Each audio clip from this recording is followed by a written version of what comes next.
وقال فرعون ذروني أقتل موسى وليدع ربه إني أخاف أن يبدل دينكم أو أن يظهر في الأرض الفساد.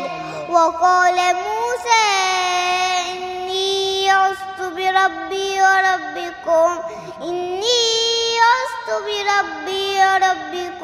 من كل متكبر لا يؤمن بيوم الحساب.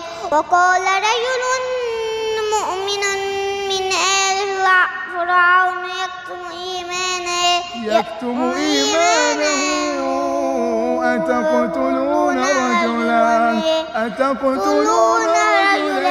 أن يقول ربي الله وقد جاءكم بالبينات من ربكم وإن يك كاذبا فعليه كذبه وإن يك صادقا يصبكم بعض الذي يعدكم إن الله لا يهدي من هو مسرف كذاب.